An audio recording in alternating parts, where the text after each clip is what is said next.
Assalamualaikum warahmatullahi wabarakatuh. Waalaikumsalam warahmatullahi wabarakatuh. Alhamdulillah, Alhamdulillah, Alhamdulillah pada kesempatan pada siang hari ini saya diberi kesempatan untuk melakukan diseminasi tentang rencana tindak lanjut atau RTL program pengembangan keprofesian guru atau PKG pendidikan jasmani, olahraga dan kesehatan. Di sini kemarin saya sudah melakukan tugas dalam rangka pembelajaran, kemudian saya melakukan tugas pembelajaran untuk pendidikan gerak, namun ternyata kemarin masih ada berbagai kendala, kemudian dari fasilitator juga menyampaikan itu masih dalam tahap intra, kemudian coba dilanjutkan ke kegiatan kurikulernya, sehingga rancangan atau rencana tindak lanjut selanjutnya menindaklanjuti kegiatan yang kemarin saya laksanakan adalah membentuk gerak dasar melalui permainan tradisional. Terima kasih Bapak Ibu semuanya. Dalam hal ini memang kegiatan program pengembangan keprofesian guru itu memang dilaksanakan oleh BPGP Provinsi Jawa Tengah.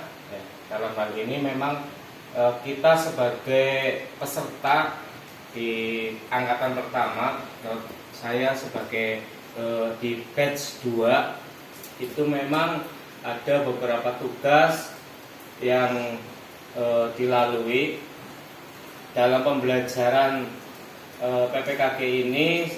Kurang lebih dilaksanakan 8 minggu Bapak Ibu. Kemudian di program itu memang membahas banyak hal, terutama dalam isu-isu keolahragaan, kemudian gaya mengajar, ada juga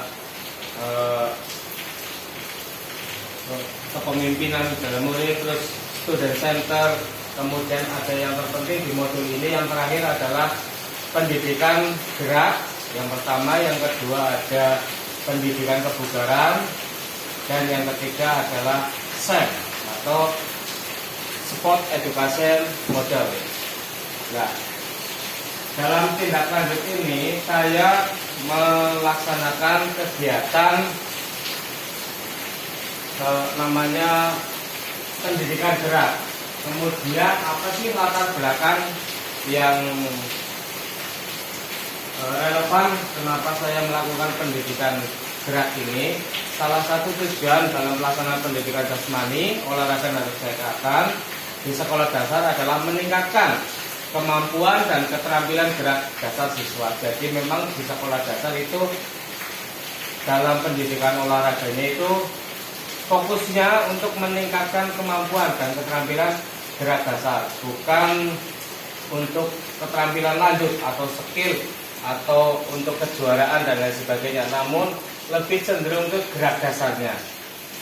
Gerak dasar itu ada beberapa, misalkan jalan, lari, dan lompat. Itu merupakan gerak dasar lokomotor yang memang perlu dikembangkan di sekolah dasar. Di samping gerak dasar lainnya, ada gerak dasar lokomotor merupakan salah satu domain dari gerak dasar fundamental atau fundamental basic movement.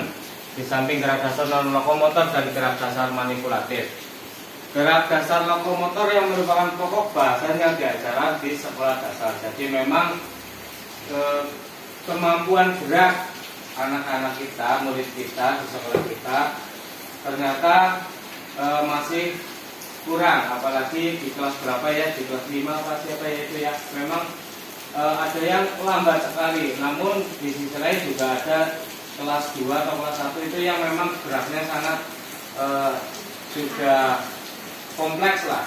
Namun ada siswa yang kelas atas juga malah kurang, sehingga saya memilih itu.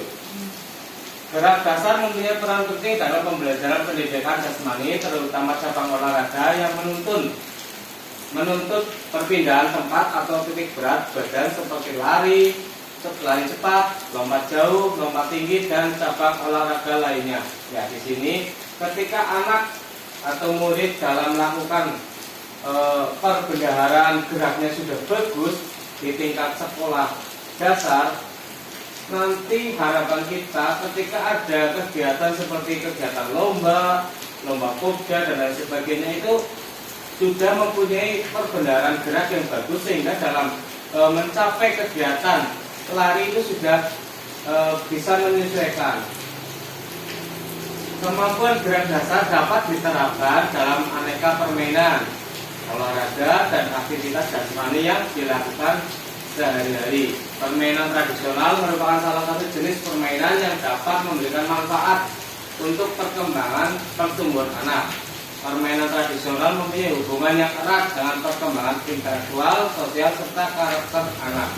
Ya, di sini saya memang untuk menstimulus anak mau melakukan gerak sehingga perbendaharaan gerak anak itu menjadi lebih banyak. Saya nanti akan menggunakan permainan tradisional dalam kegiatan kokurikulernya. Nah, di sini kenapa saya pilih permainan tradisional? Nah, ternyata memang ada hubungannya dengan perkembangan intelektual, terutama dengan pemahaman kebudayaan kita sendiri. Kemudian ada sosial, anak-anak juga dalam permainan itu nanti bisa bersosialisasi dengan teman-temannya sendiri, serta karakter nanti yang akan dibangun oleh anak tersebut. Adapun tujuan program dari kegiatan ini adalah pemahaman tentang gerak dasar. Seperti yang saya jelaskan tadi, ketika anak bergerak, otomatis dia harus memahami ya, geraknya itu termasuk dalam konsep, karena di dalam pendidikan gerak itu ada beberapa konsep. Yang pertama ada konsep gerak itu sendiri, konsep ruang, keterhubungan, dan konsep kemandirian. Nah, di sini nanti anak-anak ketika melakukan kegiatan itu memahami gerakan yang dia lakukan. Kemudian yang kedua, pengembangan keterampilan gerak dasar murid. Nah, ketika nanti anak melakukan permainan, di sini saya gambarkan ada beberapa permainan, itu akan keterampilan geraknya itu akan semakin meningkat. Ketika ada anak yang kurang atau takut melompat ketika bermain dengan teman-teman, otomatis akan terstimulus dan akan mau mengikuti, sehingga yang kita harapkan atau tujuannya itu geraknya lebih meningkat lagi. Kemudian sportif dalam permainan, dan yang keempat kepemimpinan dan tanggung jawab. Di dalam permainan ini nanti juga akan menumbuhkan sikap sportivitas anak kita ketika dalam permainan, ya, mau berbagi, kemudian juga mau mengakui kekalahan. Terkadang sering kan kita lihat anak-anak kita ketika bermain selesai bukannya senang, bukannya bahagia, malah mereka saling ejek, iya kan, bahkan sampai beberapa hari masih saling ejek mengejek. Nah, di sini nanti tujuannya dapat melakukan sportivitas dalam permainan, kemudian kepemimpinan dan tanggung jawab. Itu nanti dalam permainan otomatis anak bisa mengatur strategi dalam permainan itu, sehingga jiwa kepemimpinan yang muncul dan rasa tanggung jawab dalam permainan itu juga muncul. Ya, selanjutnya untuk capaian yang diharapkan dan langkah-langkahnya, yang pertama capaian dan tujuan itu pemahaman tentang gerak dasar melalui permainan tradisional. Kemudian 2, pengembangan keterampilan gerak dasar murid. 3, sportivitas dalam permainan. 4, kepemimpinan dan tanggung jawab. Adapun langkah-langkah yang nantinya akan kita lakukan adalah pengarahan tentang kegiatan yang akan dilakukan. Misalkan kita pertemuan pertama melakukan lompat tali, nah, karena kita arahkan, kemudian anak disuruh melakukan sendiri. Kemudian melakukan aktivitas gerak melalui permainan. Pengelolaan permainan dilakukan oleh murid sendiri. Guru di sini tugasnya adalah untuk memberi arahan dan bimbingan saja. Kemudian yang keempat, pemilihan permainan yang akan dilakukan dipilih oleh murid. Nanti kita sodorkan beberapa permainan, kemudian murid menentukan permainan apa yang akan dilaksanakan. Kemudian perannya, yang pertama, guru PJOK bersama komunitas belajar sekolah berkolaborasi dalam menentukan jadwal kegiatan. Yang kedua, murid menentukan permainan sendiri. Yang ketiga, murid melakukan permainan. Yang keempat, murid mengelola kegiatan yang sudah dijadwalkan. Adapun lini masanya, di sini kemarin pada saat kegiatan pertama memang karena kegiatannya untuk pembelajaran dan masukan dari fasilitator untuk kokurikulernya juga dibuat, sehingga di lini masa ini saya programkan untuk mingguan. Yang mingguan itu saya rencanakan melakukan permainan tradisional gulungan dan lompatan. Itu dilakukan setelah di hari Sabtu setelah kegiatan senam. Ya kan, setiap Sabtu kan kita senam. Nah, setelah itu kita melakukan ini. Kemudian ada program bulanan. Program bulanan itu permainan bentengan. Bentengan kalau di tempatnya ibu ada yang apa namanya ya, dos-dosan apa ya? Iya, itu bentengan. Kemudian ada program semester melakukan permainan gobak sodor. Mungkin kalau gobak sodor sudah paham ya, Bapak Ibu. Adapun struktur program dan mitra dalam komunitas belajar, karena di sini kita sebagai warga sekolah itu, kalau di CGP dulu ada komunitas apa yang namanya, sekarang ada komunitas belajar. Dan komunitas belajar ini terdiri dari semua yang ada di sekolah, baik guru, karyawan, kepala sekolah, dan lain sebagainya. Nah, dalam kegiatan ini termasuk ke dalam kurikuler, tadi sudah saya jelaskan, dan dapat dilaksanakan oleh semua jenjang. Kegiatan ini dapat dilaksanakan di semua jenjang, baik kelas 1 sampai kelas 6.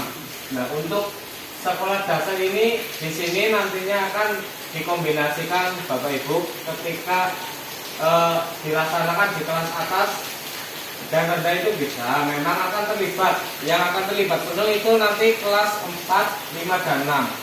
Karena apa? Karena kalau kelas 1, 2, 3 itu pemahamannya itu belum terlalu kompleks, sehingga dibutuhkan untuk kelas 5, 4, 5, 6 itu sebagai apa ya, sebagai contoh di situ, supaya kalau kegiatan sudah berjalan, anak-anak kan otomatis melihat. Kalau sudah melihat, anak-anak akan ikut melakukan. Biarkan saja kalau anak-anak kelas rendah, kelas 1, 2, 3 mau melakukan di program mingguannya, misalkan itu tadi yang lompat tali dan lain sebagainya setelah senam, itu persilakan, tidak apa-apa. Nah, dengan maksud ketika kelas 6 nanti lulus, kan otomatis kelas 1, 2 juga naik, sehingga ada regenerasinya. Ya, untuk mereka dapat pengalaman ya, dari melihat kakak kelasnya. Ini tujuannya tadi, melihat kakak kelasnya melakukan kegiatan itu, anak-anak kelas 1, 2 bisa melihat dan nanti diharapkan bisa mengikuti. Kemudian berkolaborasi dengan temannya. Tidak hanya bermain sendiri di sini tentunya, karena tujuannya adalah melakukan gerak bersama, sehingga anak-anak menjadi aktif bergerak dan memperkuat kemampuan gerak dasar atau fundamental movement.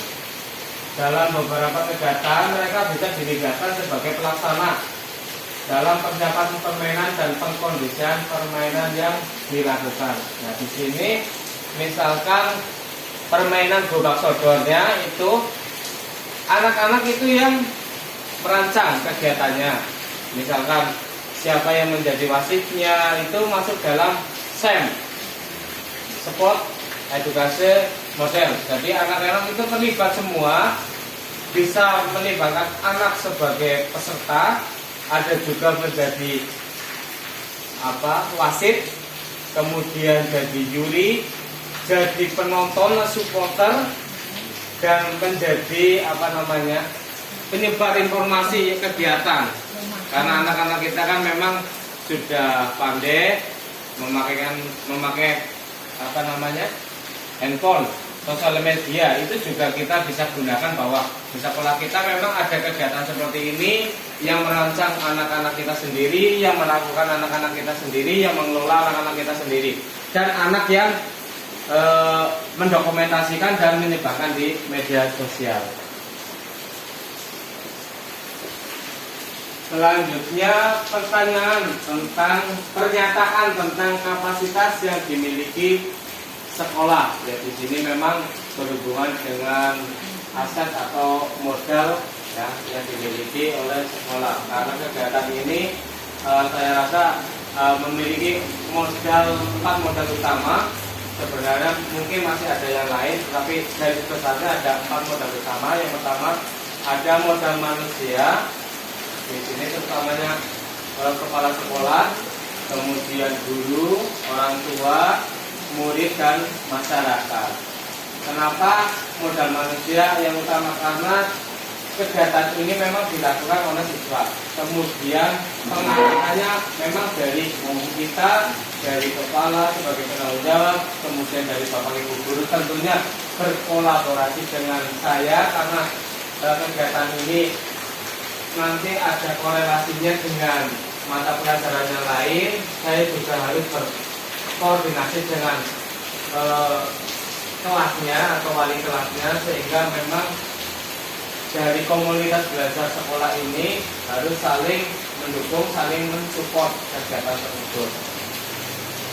Kemudian dari orang tua, nah di sini peran orang tua sangat menentukan juga ketika ada kegiatan seperti ini. Kurang lebihnya ketika ada kegiatan permainan yang membentuk gerakan anak, itu ketika orang tua itu nanti bisa memantau. Ketika anak dulunya melempar atau menangkap saja tidak bisa berlari misalkan, itu sering kesandu dan lain sebagainya. Nah, peran orang tua di sini adalah nantinya akan kita bertanya kepada orang tua, misalkan bagaimana perkembangan anaknya, geraknya seperti apa dan lain sebagainya. Itu dari modal manusia. Kemudian dari muridnya sendiri itu memang sebagai pelaksana kegiatan, sehingga dengan permainan ini diharapkan anak-anak bisa bergerak aktif sehingga perbendaharaan geraknya itu bisa lebih banyak. Kemudian selain itu juga mengasah kemampuan. Jadi memang olahraga itu bukan hanya sekedar fisik, Bapak Ibu, memang mengasah kemampuan. Dalam permainan ini bisa mengatur strategi, ya kan? Mengatur strategi, terus kepemimpinannya juga dapat, kerjasamanya dengan temannya juga nanti muncul. Kemudian dari masyarakat, tentunya kita ada beberapa tokoh masyarakat yang memang perlu kita datangi, kita cari tahu bahwasanya di daerah kita ini memang kebudayaannya apa saja sih dalam permainan tradisionalnya seperti itu. Kemudian ada modal fisik. Modal fisik kita alhamdulillah dibekali dengan halaman sekolah yang cukup luas dan panjang. Kemudian juga ada lapangan desa, walaupun ada kegiatan renovasi, tapi tidak tidak menyurutkan lah ya untuk melakukan kegiatan aktivitas ini, karena ada masih lapangan di halaman di sebelah selatan juga masih bisa dipakai. Kemudian bisa juga menggunakan lapangan desa kegiatan itu. Kemudian ada modal sosial, lagi berkoordinasi dengan masyarakat. Modal sosialnya misalnya ketika kita mau menggunakan lapangan desa, otomatis kita berkolaborasi atau berkoordinasi dengan desa karena berhubungan dengan aset milik desa yang akan kita gunakan. Tetapi karena lapangan desa biasanya sudah MOU gitu, sudah MOU dengan desa. Kemudian modal finansial, ya ini sangat penting modal finansial karena apa? Ketika kita melakukan kegiatan, otomatis ada efek yang timbul yaitu misalkan pembuatan alat dan lain sebagainya, atau kegiatan membutuhkan minum dan lain sebagainya, otomatis dukungan dari finansialnya adalah dari BOS.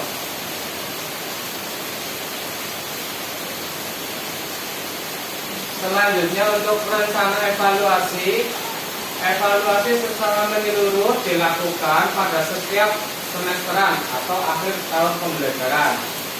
Apa yang sudah baik dan apa yang harus ditingkatkan, melihat dari umpan balik murid dan orang tua. Jadi kegiatan yang kita lakukan ketika sudah berjalan itu kita evaluasi pada setiap semesteran atau akhir pembelajaran. Kemudian kita evaluasi apa yang sudah baik, apa yang perlu ditingkatkan, dan apa kelemahan yang nanti bisa kita tekan dan kita hilangkan dalam program tersebut.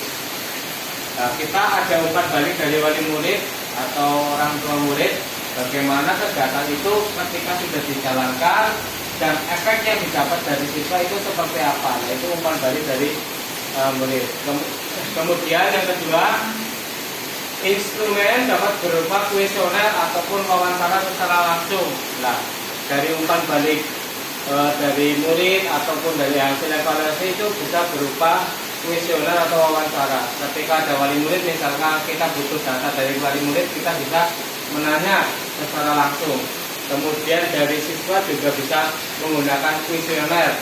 Misalkan ada list beberapa pertanyaan, nanti siswa yang mengisi. Kemudian yang ketiga, melakukan pemeriksaan antropometri kepada murid secara berkala untuk menilai ukur proporsi dan komposisi tubuh dalam melakukan gerak. Nah, di sini nanti ada selain proporsi dan komposisi tubuh itu bisa juga dari aktivitas yang dilakukan sehari-hari itu atau mingguan dan bulanan, kemudian ada semesteran, kita bisa mengecek tingkat kebugaran siswa. Nah, untuk mengeceknya bisa saja dengan cara yang sederhana, misalkan melakukan aktivitas kebugaran, terus mengecek degenasi, kemudian juga bisa menggunakan aplikasi, itu juga bisa, atau juga merujuk dengan TKSI, tes kebugaran siswa Indonesia. Itu memang dikeluarkan oleh Kemendikbudristek, ya, bisa untuk mengecek komposisi tubuh, proporsi dan ukuran serta kebugaran jasmani dari anak-anak kita. Yang keempat, mengukur sejauh mana tingkat penguasaan gerak yang dikuasai murid setelah melakukan program kegiatan dengan melakukan tes keterampilan gerak. Dan di sini ketika sudah melakukan program itu sudah berjalan, nanti ada evaluasinya itu melakukan tes. Misalkan kalau yang kelas 1 misalkan kita ukur tes dengan jalan lurus atau mengintip di atas bambu misalkan, itu anak-anak sudah bisa apa belum. Misalkan juga gerak jalan zigzag atau langkah mundur. Nah, yang biasanya sulit langkah mundur itu ketika kita melakukan gerak, banyak gerak, kemungkinan untuk langkah mundur juga kemungkinan akan mudah karena perbendaharaan gerak dari anak tersebut sudah banyak. Selanjutnya, kemungkinan tantangan dari program ini, yang pertama cuaca. Cuaca memang bisa saja terjadi cuaca buruk seperti hari ini, hujan atau panas, ya panas banget lah. Ketika kegiatan panas atau hujan itu kegiatan bisa saja ditunda pelaksanaannya, baik kegiatan rutin maupun bulanannya atau mingguannya, serta dengan kegiatan semesteran. Ketika hari Sabtu setelah senam misalkan, senam belum hujan, tapi waktu habis senam pun langsung beres hujan. Nah, untuk kegiatan program ini kita hentikan tidak apa-apa, nanti diganti di selanjutnya, di hari selanjutnya. Kemudian kegiatan sekolah yang bentrok, keadaan ini sering ditemukan mengingat setiap tahunnya selalu ada kegiatan-kegiatan di luar agenda yang sudah ada, sehingga dalam keadaan ini kita lihat mana yang lebih penting. Ya, memang dari kegiatan yang ada, kadang-kadang ada aja kegiatan yang harus diselesaikan pada saat itu juga. Misalkan ada pramuka Garuda melaksanakan kegiatan itu dan lain sebagainya. Yang ketiga, bentuk permainan yang belum murid pahami, sehingga perlu pengarahan yang lebih besar dalam melakukan permainan. Ya, di sini bentuk-bentuk permainannya seperti apa? Kadang anak-anak juga bingung. Misalkan gobak sodor siapa? Apa disodor-sodor seperti apa sih Pak? Seperti itu. Nah, kita butuh mengarahkan anak, memberikan gambaran dan penjelasan tentang permainan itu. Apalagi yang tadi apa ya? Gunungan itu kan bingung karena ada beberapa daerah yang memakai gunungan, ada beberapa daerah yang dos-dosan. Itu. Nah, di sini kita mengarahkan itu supaya anak lebih paham. Kalau zaman saya kecil, dos-dosan hampir setiap malam, apalagi pada saat bulan purnama, mesti ramai. Tapi kalau sekarang mungkin nggak tahu malah, zaman ibu malah seneng banget kan. Dos-dosan malam-malam bulan purnama, umpetannya yang surga jauh ya Bu. Ya seperti itu. Baik, Bapak Ibu, untuk program rencana tindak lanjut cukup sampai di sini. Mohon dalam kegiatan program ini memang rencananya adalah kegiatan permainan tradisional seperti gulungan, kemudian ada lompat tali, terus ada permainan bentengan dan gobak sodor. Itu memang nanti akan berlakukan di mingguan, kemudian bulanan dan semesteran. Saya harap masukan dari Bapak Ibu semua dalam program ini supaya kedepannya bisa meningkatkan atau menambah perbendaharaan gerak pada murid-murid kita. Monggo untuk sesi selanjutnya dari Bapak Ibu untuk memberikan masukan baik dari segi permainannya ataupun waktunya ataupun dari pemahaman tentang permainannya itu atau dari permasalahan dan lain sebagainya. Monggo.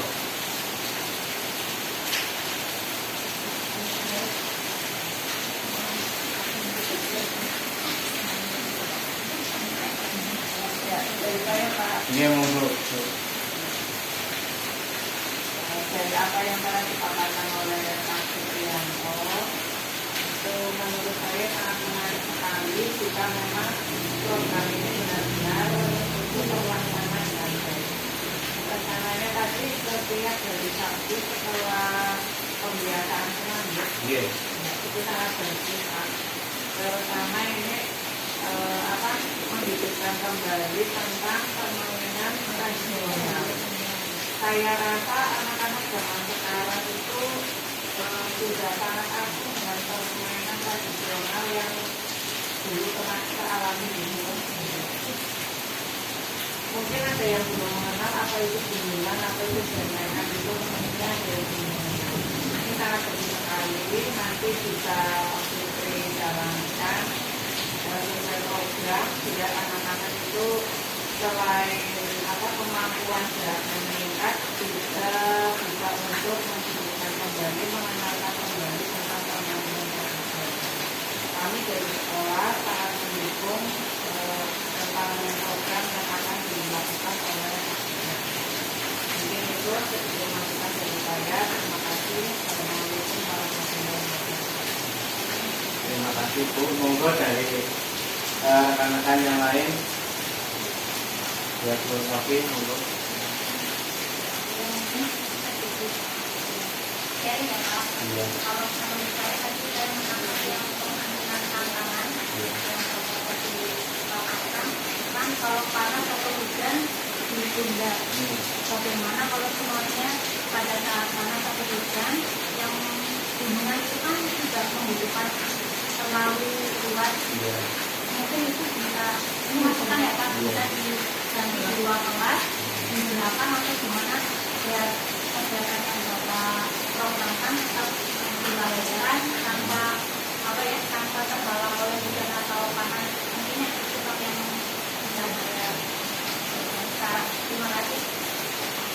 kasih untuk masukannya dari semua. Jadi monggo dari yang lain.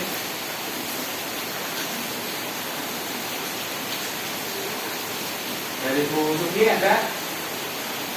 Ya, menambah Ya. permainan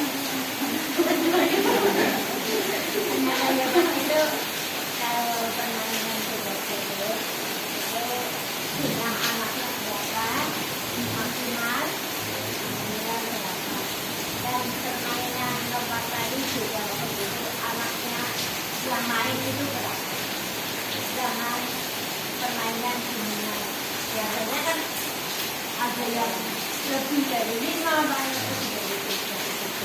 Terima kasih untuk masukannya. Saya tanggapi sedikit nih ya. Untuk yang pertama dari Bu Kepala Bu Yuni, terima kasih masukannya dan support atas program ini sehingga tentunya saya sendiri kalau berjalan melakukan ini kemungkinan akan kerepotan sehingga perlu berkolaborasi, berkomunikasi dengan ibu kepala, kemudian dari rekan-rekan guru semua. Terutama support itu yang utama dalam melaksanakan kegiatan ini.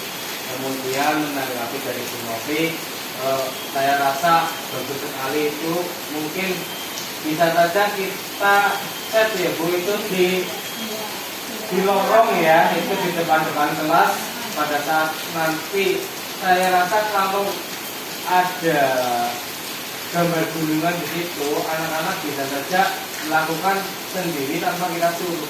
Itu berarti sudah secara otomatis malah anak-anak melakukan itu. Jadi terima kasih masukannya. Sedangkan untuk dari Bu Sugi, terima kasih, berarti itu tugasnya kita nanti ya yang akan menjelaskan kepada anak supaya anak tidak bingung yang main berapa sih, misalkan lompat tali otomatis lebih dari 2 karena yang megang kan 2 gitu. Berarti minimal 3 kalau lompat tali, nanti bergantian. Berarti itu memang tanggung jawab kita untuk menyampaikan, untuk mengarahkan dan membimbing anak-anak untuk melakukan aktivitas tersebut. Mungkin ada masukan atau balik yang lain dari Bapak Ibu semua. Mungkin sama ditambahi pada saat yang kunjungan itu ada nomornya untuk waktu. Oh iya. Anak kalian bermain kan lebih enak. Pas mungkin bapak itu dulu sedang sibuk, anak-anak tetap di jalan sesuai dengan Berarti memang malah ini menyangkut dengan materi yang lain, yaitu yang saya harapkan dari Bapak Ibu dalam pembelajaran PJOK memang tidak mengutamakan hanya fisik, tetapi memang ada keterkaitan, ada keterhubungan dengan materi pembelajaran yang lain. Ketika tadi gunungannya dikasih nomor, otomatis kelas rendah, kelas 1, kelas 2 itu secara nala itu akan selalu melihat angka 1, 2, nanti secara otomatis juga akan bisa menghafal, ya, menghafal angka dan lain sebagainya. Mungkin itu saja diseminasi untuk rencana tindak lanjut RTL yang saya buat. Kurang lebihnya mohon maaf, saya akhiri. Wassalamualaikum warahmatullahi wabarakatuh.